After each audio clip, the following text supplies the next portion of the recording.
गोपी को साधु की सलाह। नंदापुर नामक एक गांव में गोपी नाम का एक लड़का रहता था। वो बहुत कामचोर था। वो हर काम को आसानी से बिना मेहनत के करना चाहता था। मेहनत का काम उसे बहुत मुश्किल लगता था। उसे घूमना फिरना और मस्ती करना बहुत पसंद था। वो हमेशा गांव के बच्चों के साथ फिरता रहता था। उसके माँ बाप उसके लिए बहुत चिंतित थे। वो बस अपने बच्चे को सुधरता देखना चाहते थे। एक दिन उसे गांव में एक साधु मिला। साधु को गोपी के बारे में पता था। उसे सुधरने के लिए उसने उसे एक सलाह दी।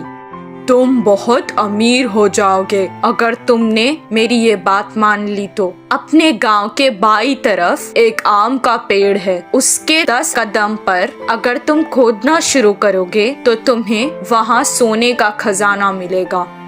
ये बात सुनकर पहले गोपी बहुत खुश हुआ, लेकिन मेहनत लगेगी सोचकर ये कहने लगा, आप इस खजाने के बारे में मुझे ही क्यों बता रहे हैं? आप खुद भी तो इसे लेकर अमीर हो सकते हैं।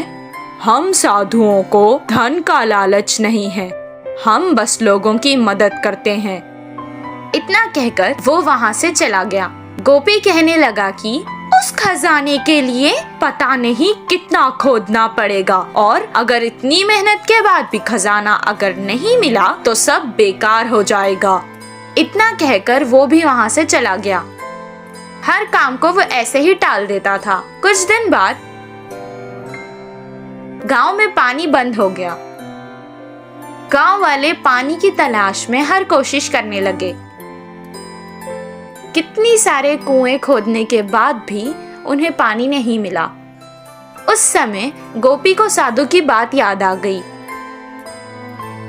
मैं अगर इस बुरे समय में वो खजाना लेकर इस गांव से चला जाऊं तो आराम से रह सकता हूं, वो सोचने लगा और वहां से फावड़ा लेकर आम के पेड़ के पास खोदने चला गया।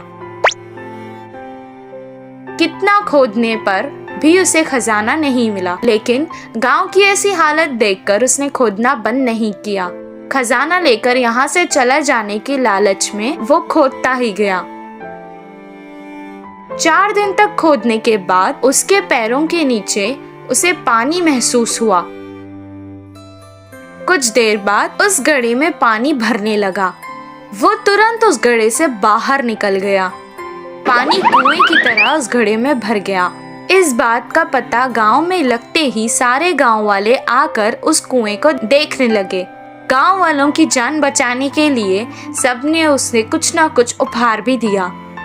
मेहनत के बाद शाबाशी के साथ साथ उसे इनाम में मिला, जिससे वो बहुत खुश हुआ और इस दिन से वो मेहनत के काम करने लगा। गोपी के कुएं से उस गांव की परेशानी भी खत्म हो गई और सब खुशी खुशी रहने लगे।